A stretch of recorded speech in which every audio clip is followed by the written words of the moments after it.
Merhaba değerli arkadaşlar. Bugün sizlerle birlikte her sokağı tarih ve kültür kokan, yemekleri doyamayacağınız kadar lezzetli, mekanları çıkmak istemeyeceğiniz kadar güzel ve eğlenceli Kazan'dayız. Bu şehir delikanlı erkekleri ve hanımefendi kızlarıyla ünlü bir şehir. Evet, sizinle birlikte her sokağı büyülü olan ve benim özellikle aşık olduğum Kazan'ı keşfe çıkıyoruz. Kazan'a hoş geldik hep birlikte.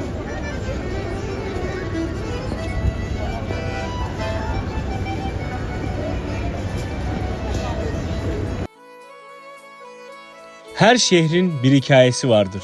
Kazan'ın hikayesi ise sokaklarında saklı. Bu seride şehri adım adım keşfedeceğiz. Tarihi yapıları, lezzet durakları ve gizli köşeleriyle dolu bir yolculuğa çıkıyoruz. İlk durağımız Kazan'ın kalbi Bağım'ın sokağı. Ama bu sadece başlangıç. Bundan sonraki bölümlerde Kazan'ın başka sürprizlerle dolu köşelerine doğru ilerleyeceğiz. Ama her güzel hikayenin bir başlangıç noktası olduğu gibi bu hikayenin de bir başlangıç noktası var. Tataristan'daki seyahatimizi, konaklamamızı ve yolculuk deneyimimizi daha detaylı paylaşmak için her şeyin başladığı yerden, yani Chelny'den yola çıkıyoruz. Yol boyunca güzel manzaralar ve keyifli küçük hikayeler bizlere eşlik edecek ve sonunda Kazan'a varacağız. Çayınız, kahveniz ve çantalarımız hazırsa güzel Kazan'a doğru yolculuğumuza başlıyoruz. Chelny sabahından herkese günaydın arkadaşlar. Nasılsınız? Umarım iyisinizdir. Bizler çok iyiyiz çünkü bugün ilk YouTube videomuzu çekmeye başladık. İlk videomuz Kazan seyahatimiz olacak. 2 günlük süper bir macera hikayemiz olacak. Bu arada ben Osman Şirinoğlu. Bu da eşim Veronika Şirinoğlu. Biz Tataristan'da yaşıyoruz. Yani Rusya'ya bağlı özerk bir devlette yaşıyoruz. Ve Kazan Tataristan'ın başkenti. Evet, Kazan Tataristan'ın başkenti. Hava süper, hava mükemmel. Tam böyle gezmelik bir hava. Umarım böyle şansımız yaver gider. Şu an Chelny'deyiz. Chelny-Kazan arası 4 saat. BlaBlaCar'la yolculuğumuzu yapacağız. Şimdi arabaya doğru gidiyoruz. Arabada tekrar görüşürüz arkadaşlar. Bu güzel Kazan maceramız küçük bir çanta ve büyük hayallerle başladı. Chelny-Kazan arası yolculuğumuzda biz ulaşım tercihimizi Rusya'da fazlasıyla popüler olan BlaBlaCar'dan yana kullandık. Ayrıca Rusya'da BlaBlaCar Türkiye'dekinin aksine daha kullanılabilir ve güvenli. 230 kilometrelik uzun yolculuğumuzda BlaBlaCar komisyonu dahil kişi başı 700 ruble, 2 kişi toplamda 1400 ruble ödedik. Seçeneklerimiz arasında tabii ki toplu taşıma da vardı. Ama bütçe, konfor ve zamanlama açısından daha uygunsuz olduğu için biz tercih etmedik. Tabii ki de siz otobüsü de tercih edebilirsiniz. O da fena değil. Şimdi güzel manzaralar ve keyifli sohbet eşliğinde yolculuğumuza devam ederken kısa bir ihtiyaç molası vermek için yol kenarındaki küçük dinlenme tesislerinde durmaya karar verdik. Ve bu mola ilginç karşılaşmaları da beraberinde getirdi. Hazırsanız hep beraber çok kısa izleyelim arkadaşlar.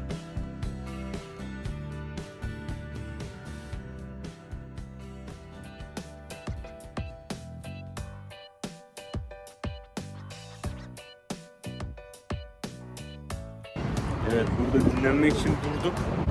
Şimdi нет. Нет, это селфи, да. Да. Мы не можем так снять. А? Муж из Турции, я отсюда. Да. А, понятно. Merhaba. Nasılsınız? Merhaba, nasılsınız? Burada zaten bayağı bir insanlar Türkçe falan biliyorlar yani, konuşuyorlar. Dizilerini falan izliyorlar. Böyle. Bu yüzden burada yaşamak bayağı güzel yani. Herkes böyle tepki veriyor Türk insanlara. Tabii. Aynen. Mesela Tepki böyle veriyor. yabancı insanlar gördünüz işte nasıl Ve hiç böyle. bilmediğimiz insan Duydular- Rusya'da yani. Duydular mesela eşim Türkiye'den, tamam. Şimdi arabaya bineceğiz. Kazan'da tekrar buluşuruz. Böyle güzel karşılaşmaların daha çok olacağı spoilerını vererek yolculuğumuza devam ediyoruz ve Kazan'a giriş yapıyoruz. Kazan'da ilk durağımız Kazan'ın Taksim'i Bağım'ın sokağı olacak. Ama hemen öncesinde hem çantalarımızı bırakmak hem de size gösterip bilgilendirmek için yolculuğumuz sırasında kalacağımız evi çok kısa ziyaret ediyoruz. Evet, ilk olarak burası kiraladığımız dairenin sokağı. Kazan Meydan'a yürüme 10 dakikalık bir mesafede. Burası da yolculuğumuz boyunca konaklayacağımız dairemiz. daha önceki seyahatlerimizde kiraladığımız dairelere göre biraz daha eski ve bakımsız. Bir oda ve mutfak dahil bir salon. Rusya'da evler genelde küçük olsa da bu daire Rusya'daki diğer evlere göre geniş bile sayılabilir. Evet, bu daire bile. Birçok Avrupa ve Amerika markaları gibi Airbnb tarzında seyahat siteleri de savaş nedeniyle Rusya'dan çekildiği için bu daireyi Rusya'nın seyahat uygulamalarından biri olan Tinkoff Putashestvia üzerinden kiraladık. Üstelik oldukça uygun bir kampanya yakaladık. Normalde günlüğü 2500 ruble olan bu daireye Tinkoff indirimiyle sadece 1250 ruble ödedik. Şimdi kısa ev turumuzun ardından sabırsızca ilk durağımıza doğru yola çıkıyoruz. Kazan'ın kalbinin attığı, adeta şehrin Taksim Meydanı sayılan büyüleyici Bauman Sokağı. Hazırsanız hep birlikte Bauman Sokağı.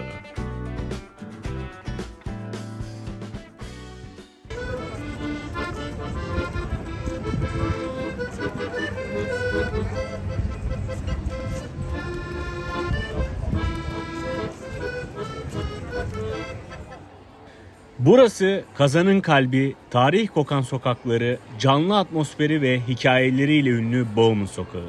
Bugün buraya adım attığımızda sıradan bir gün beklerken kendimizi büyük bir kutlamanın tam ortasında bulduk. 30 Ağustos, Tataristan'ın bağımsızlık günü. Gençler, yaşlılar herkes bir arada. Geçmişi onurlandırıyor, geleceğe umutla yürüyor. Tesadüf bu ya. Aynı gün bizim için de çok özel. Türkiye'de de bugün Zafer Bayramı. Farklı coğrafyalarda, farklı tarihler ama aynı duygu. Özgürlük ve bağımsızlık. İşte Bauman'a böyle bir sürprizle girdik. Ama bu sokak sadece bugüne değil, yüzyıllardır nice hikayeye ev sahipliği yapmış bir yer. O yüzden önce Bauman'ı keşfedelim, tanıyalım, sonra bugünün coşkusuna hep birlikte tanıklık edelim. İşte hep birlikte Bauman Sokağı. Şöyle.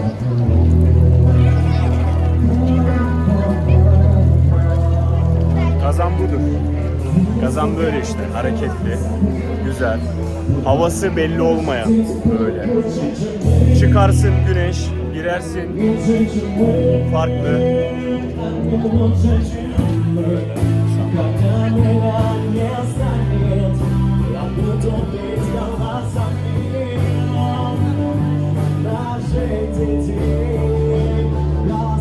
Çok güzel bir şey Kazan. Ve Bauman Street olmazsa olmazı, kesinlikle Bauman Street'e gelmeyen ben demesin. Tataristan'a geldim, Kazan'a geldim demesin yani. Böyle burada sokak sanatçıları var. Resim yapıyorlar.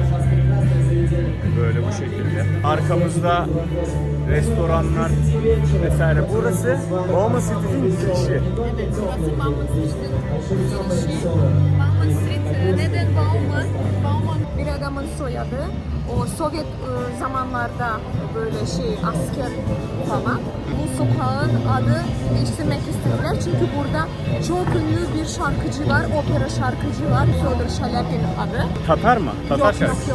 Orada o. Aha, tamam göstereceğiz. Ve Kazan'ı böyle ünlü yaptı bütün dünyada çünkü kendisi çok ünlü. Hı. Tamam, onu da gösterelim o zaman. Onu da gösterelim. Ve bu Fyodor Şalyapin çok ünlü bir şarkıcı. Kazan'daki insanlar çok istediler onun soyadı koymak için bu sokağa. Ama işlemedi. Bu yüzden hala Bauman Street kaldı bu. Böyle. Rusya tabii. Bunun Rusya. Tatarlar değil, Evet. Rusya engel oldu. Bu yüzden böyle Bauman Street kaldı Sovyet zamanlardan. Böyle. Evet. Gerçekten İstiklal Caddesi gibi böyle çok ünlü. Eskiden burada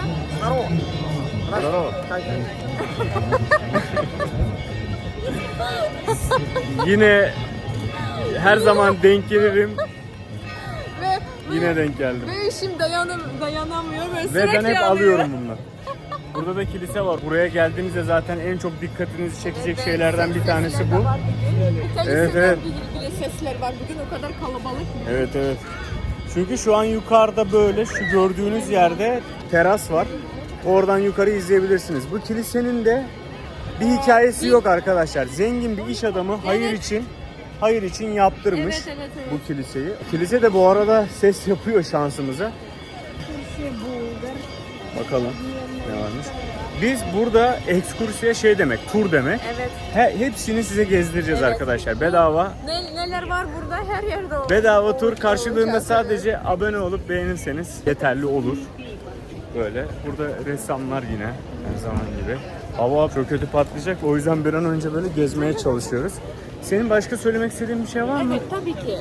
Bowman Street hakkında söyledik. Bunu söylemek istedim. Bu sokakta eskiden İstiklal Caddesi gibi böyle tren vardı. Ve burada arabalar da vardı. Ama sonra böyle insanlar için sadece yaptılar. Böyle İstiklal Caddesi gibi.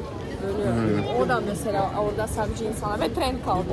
Burada tren bile kalmadı. Ne kadar YouTuber'lar bağırıyor. Sadece Çinli YouTuber'lar arkadaşlar. Bu arada arkadaşlar böyle Bowman Street'te her yerde böyle çakçak dükkanları var. Karşılıklı. Çakçak Tataristan'ın yerel tatlısı. Yani Tatar tatlısı. Taksim'de nasıl tarihi Türk tatlıları vesaireler varsa aynı şekilde burada da öyle. Böyle çakçakçılar. Biz gireceğiz zaten birazdan. Şöyle tavşanı dedim çekeyim. Tavşan dans ediyor yukarıda. Evet aşkım. Biz burada anlatalım, şimdi tavşanı çekeceğim. Sen Tavşanı çekeceğiz, evet. Kazan hakkında Aslan. da hazırladık sizin için bilgi. Ama böyle kısa olarak kazan hala bilmiyorlar ne zaman yapıldı değil. Kuruldu. Evet, Kuruldu, yapıldı evet. da olabilir. Onlar tarihçiler. Tarihçiler. Onlar böyle düşünüyorlar. 10. 11. asır falan. Ve böyle sanıyorlar herkes. 2005'te Kazan'a bin sene oldu. 1000 yaş mı? 1000 sene Ha, mi? Nasıl? 1000 sene oldu, evet. 2005'te çok 1000 yaşında oldu da burada diyebiliriz. çok böyle bayram oldu. Gerçekten çok güzel zamanlar oldu. Ve Vorska Bulgarya oldu. Her şey güzel oldu. Zengin böyle ülke oldu. Sonra Çingiz Han geldi. Her şey kırılmış, her şey yıkılmış. Kazan değil mi? Sonra Kazan'ı Kazan'ın ilk adı Volska mıydı? Volskaya Bulgarya, Volga Aha, nehri Volga. var. Aha, Bu Volga. yüzden. Ha, anladım. Bulgarya işte, evet, onu aldı. Ve Zlataya Arda, altın orada mı biliyorsunuz? Altın. Çingiz Han'ın şeyi, Aha, altın. devleti.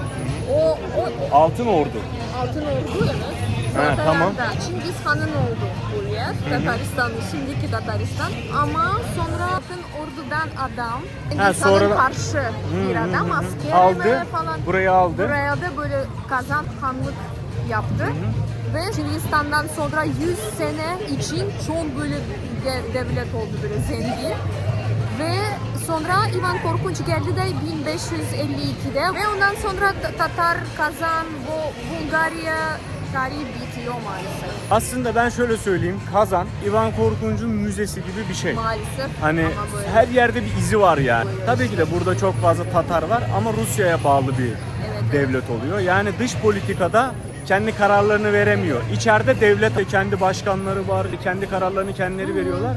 Ama olay dış politikaya geldiği zaman mesela Türkiye Cumhuriyeti bir mektup yazdığı zaman Tataristan'a öyle bir ülke yok. Sen Rusya'ya yazmış oluyorsun. Evet, evet. Diplomatik olarak Rusya'ya bağlı olan bir ülke Kazan.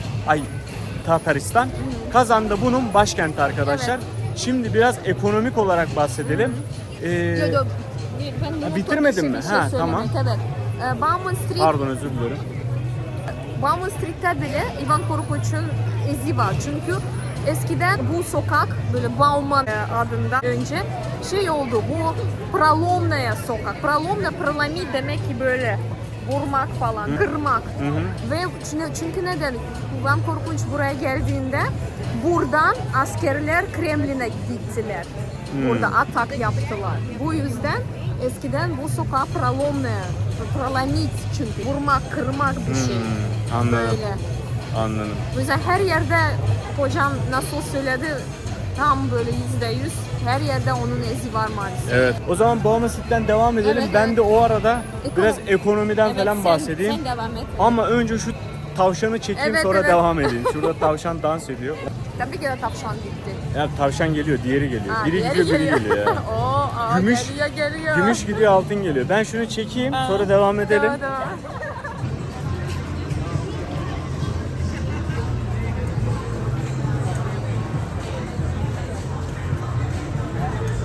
Evet, şimdi tekrar geldik. Işıklarda bekliyoruz. Tabii bugün bayağı bir bir kalabalık. Hava kötü ama bugün hafta sonu değil mi? Evet, hafta sonu. Bugün hafta sonu, bu yüzden işte hava kötü olmasına rağmen bir de sürekli yağmur yağıyor, kuruyor, tekrar güneş yağıyor, çıkıyor, güneş biz çıkıyor, bir anlamadık hava böyle. değişik bir hava. Ama yine de kalabalık. Önemli olan bu, insanlar olsun. Burayı böyle insanlarla canlı bir şekilde göstermek istiyorum zaten.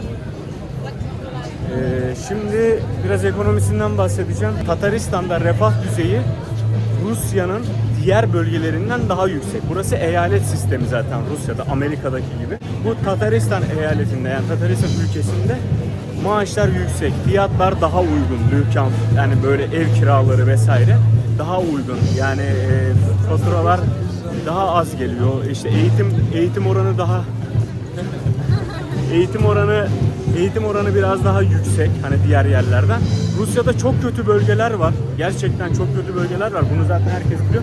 Ama Tataristan farklı arkadaşlar. Ben burada böyle tabii ki de zor durumda insanlar illaki var ama burada insanlar iyi yani. Burası biraz daha Avrupa'yı tarzı. Hani böyle Tataristan benim beklediğimin tersine Türkmenistan tarzında böyle bir yer bekledim ama öyle olmadı.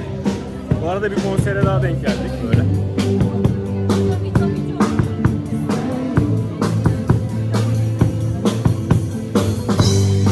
Niye bu kadar kalabalık abi? Başka yol yok mu ya?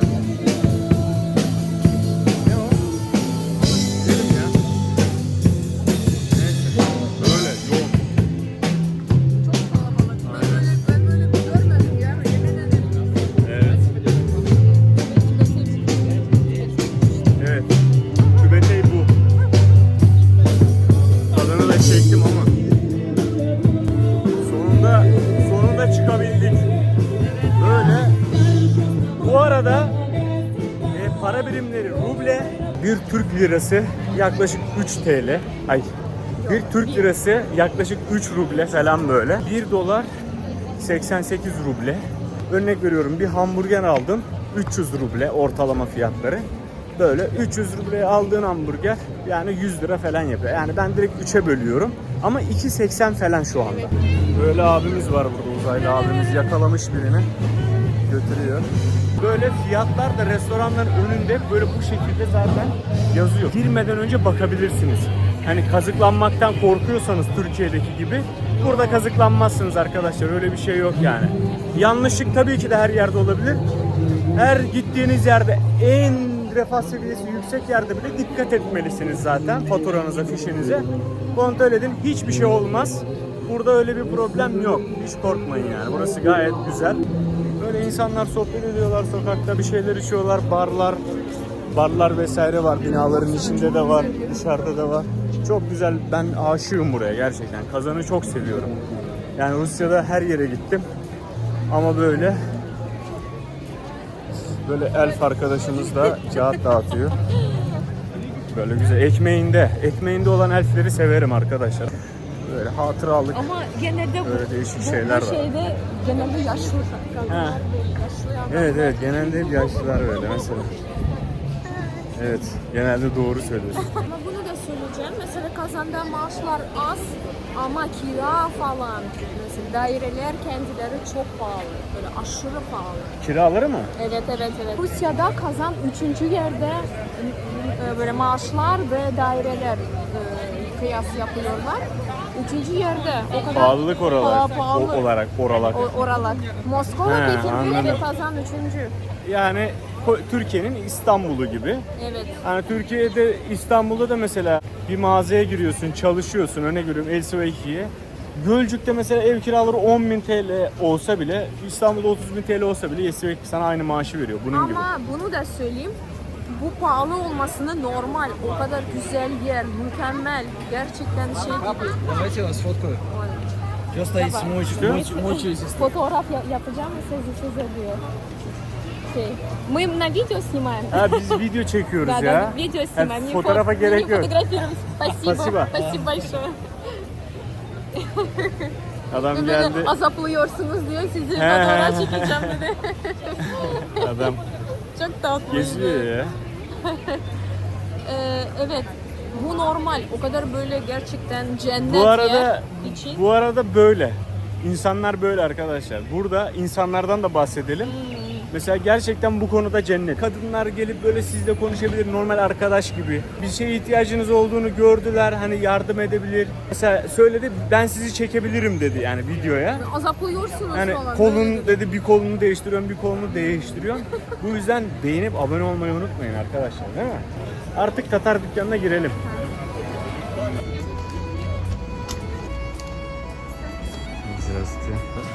Böyle hatıra dükkanı mı desem, ne desem?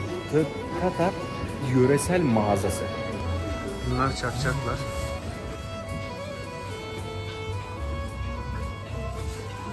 Şeylerini de göstereyim. Bunlar böyle, ben şey zannediyordum böyle, bir tane koparıyoruz, yiyoruz zannediyordum böyle. Böyle de var. Böyle de var. Ha, Burada şakçak ha, böyle de var. ben öyle düşündüm. Böyle çikolataları falan var. Bunlar genelde kesiliyor, koparılıyor, yeniliyor. Mesela bu galiba tek tek yenilenlerden. Böyle. Tadı tulumba tatlısına çok benziyor. Daha büyük var. Mesela bu şirketlerde yapıyorlar ama mesela evlerde yaparken çak böyle büyük oluyor. Tek tek alıyorsun. Ha, büyük çakçak. Mesela evde yapsan Bu böyle da oluyor. bağırsak. Bağırsak. Bağırsak. Bu aynı şey gibi ama büyük. Aynısının büyüğü. Hiçbir fark yok.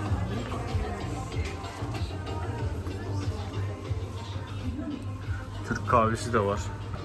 Pişmaniye. İzmit pişmaniyesi. Vay be. Ama bak nasıl yazmışlar pişmaniye. Turkish Delight. Lokum. Evet, bu bizim Türk lokumu. Bu da çekme helva mesela. Bu sizin kültürünüzde var mı? Var mı? Var kültürde ama çakçak gibi değil mesela. Ana tatlısı çakçak bizde Tatar. Hı. Evet, Böyle ana söylemek tatlı. Evet. Sizde Bizim mesela lokum. gibi. Evet. Bakla ama bizde çok var ya. Böyle söylemek istediğini. Sen mi? Çaydan mı? Samavar. Semaver bir. Sam kendisi var. Haşlıyor. Evet. Tübetey.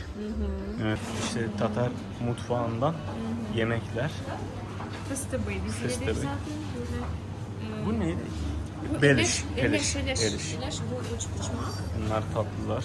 Bunları da evet. Burada da oturup böyle kafe gibi yiyebiliyorsunuz burada. Evet, bilmiyorum. Güzel yaptılar.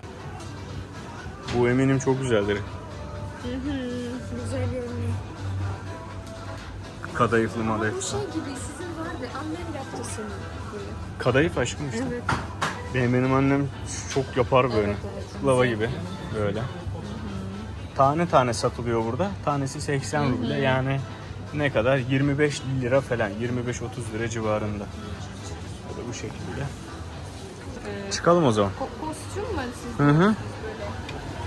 Böyle. Ben bu şeyiyle, elbiseyle benim çekim, Hı hı. fotoğraf çekimi vardı. Böyle hı.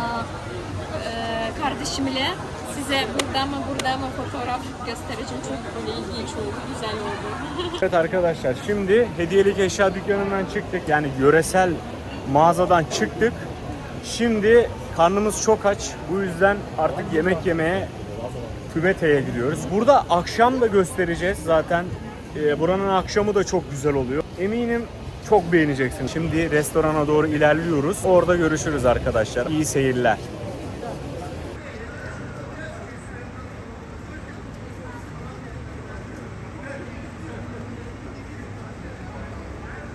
Güzel bir Bauman Street turundan sonra ne iyi gider? Tabii ki de Tatar mutfağı iyi gider. Bu yüzden şimdi Tübete'ye geldik. Tübete Tatar yemekleri yapan bir restoran. Hem size Tatar yemeklerini, Tatar mutfağını göstereceğiz. Hem de karnımızı doyuracağız. Zaten söylemiştik, gezmeden önce de açtık. Yol yorgunuyuz, yol açıyız. O zaman Tübete'de görüşürüz.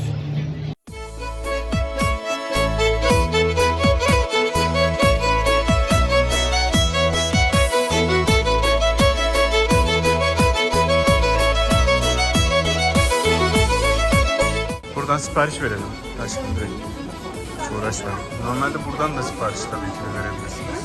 Şimdi biz bir tane fıstığı boyu alacağız. Çorba boyu, 2 tane. Bir de şöyle el işme. O da böyle yuvarlak hali. Aynı. Aynı şey. Çakçak alacağız mı? Çakçak alacağız bir tane. Her şey 999. Evet. Her şey Bence 909 çok güzel. ruble. Bence evet. kadar çay kim içecek ya? Baksana şuna. Evet değerli izleyenler, siparişlerimizi aldık, şimdi geldik. Böyle bu şekilde. Böyle 2 adet çay aldık, 2 adet çorba aldık, 2 adet kustebey aldık, 2 adet de pişmişmak aldık. Böyle bu şekilde. Böyle kustebey böyle bu şekilde. İçinde patates var, dışında hamur böyle yufka gibi. İçinde de bir kuru soğan var, bir de çok güzel bir şekilde baharatlı soğan. Ondan sonra ışmışmak var. İçinde patates ve et var böyle ama kıyma değil. Dilimlenmiş böyle küçük dilimlenmiş et var. Bir de böyle. Ve Tatar tatlısı göstermiştik zaten bundan. Çak. Bundan da tadına bakacağız. Onlardan biz bir tane aldık, ikimiz bölüşeceğiz size daha iyi aktarmak için. Size göstermek için. Aynen. Evet. Şimdi tadım kısmına geçiyoruz. Ben ışmışmaktan başlayacağım. Ben kustebeyden başlayayım. Sen kıstebeyden başla. Bismillahirrahmanirrahim.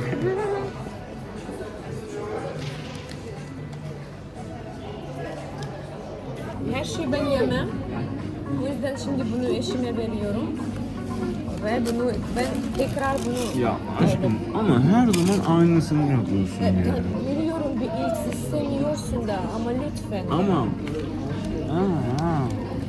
İşte olmaz böyle. Böyle zorla. Arkadaşlar evlenin. Çünkü niye biliyor musun? Ne bileyim? Böyle hem yemek yiyorsunuz hem de sanki iyilik yapmış gibi oluyorsunuz. Öyle söyleyeyim. Aslında yemem o kadar. Sen ye. Midem bulanıyor.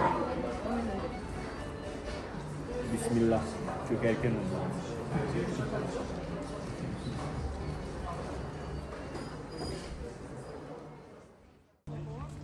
Tatar mutfağının eşsiz lezzetlerini tattık. Enerjimizi topladık ve şimdi Bağım'ın sokağının kalbine geri dönüyoruz.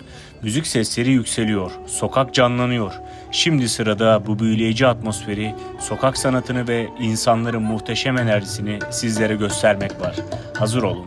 Çünkü Bağım'ın sokağının ritmine kapılacaksınız. Şehrin enerjisini daha iyi anlamak için bu eşsiz anları kaçırmamanızı şiddetle tavsiye ediyoruz.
Но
твоя земля все в этой музыке, ты только улови.